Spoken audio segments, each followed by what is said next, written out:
یوسف خی پەروەردگار بەم چەند بەڵا گەورەیە تاقی کردەوە. یەکەمیان لە ناو ماڵێکە براکانی خۆی بوون بە دوژمنی. جەنابەت جاری وایە ناڕەحەتی بەدەستی کۆمەڵی هاوڕێتەوە لە دایرەیەکەی لە فەرمانگەیەکەی لە بنکەیەکی ئاسایشی پێشمەگەی هەرچیەکی دەڵی بەڕاستی کۆمەڵە خەڵکێکی ئەزیەتم دەدەن، لە پشتەوە زەمم دەکەن، بوختانم بۆ دەکەن.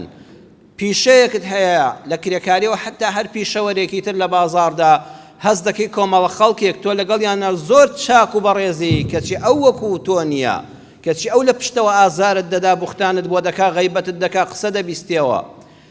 بەڕێزی وەکویەوە هەیە جار هەیە بەدەست دراوسەیەکی خراپەوە دەناڵێنێت، دەڵێ دراوسەکەم بەڕاستی عەزیەتم دەدا بەدەستی بە زوبانی بە چاوی. ئینسانی وا هەیە لە دەست خزمە خراپەکانی ناڵەیەتی، دەڵێ بەڕاستی خزمەکانم خراپن، نزیکەکانم خراپن. بەڵام یوسف سەلامی خوای لەسەر بێ گرفتارە بەدەست کۆمەڵە براوە. براش ئەگەر لە ماڵی خۆیان ژن و منداڵی خۆی هەبێ و لەگەڵ نەژی هێشتا باشترە، جارێک دەربینێ و دەجار نادبینێ.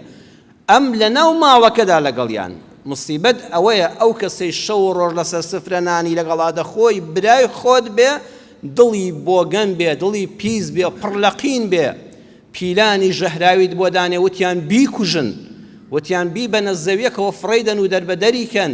ئەوەی لە هەمووان بەڕەحەمتر بووتی بابی خەینە بیرێکەوە. جەب ئەو بیرەیە کە بیراز نەکراوە بەبەرد، چاڵێکە زۆر قوڵ نییە بەڵام مرۆڤ ناتوانێت بێتە دەرەوە. بئر ئەوەیە زۆر قوڵە و بیراز کراوە بەبەردیان بە گونج.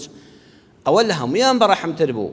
هەر قسەش نەبوو، هەر هەڕەشە نەبوو، هەر گفتوگۆ نەبوو، کردیان بە کردار، واقیعەنیش خستیانە شوێنەکەوە. لە باوکی دایان بڕی، لە ماڵدایان بڕی، خستیانە ناو چاڵی تەنگانەی ژیانەوە. یەکەم مصیبەتی گەورە لەوێ وە دەستی پێکرد.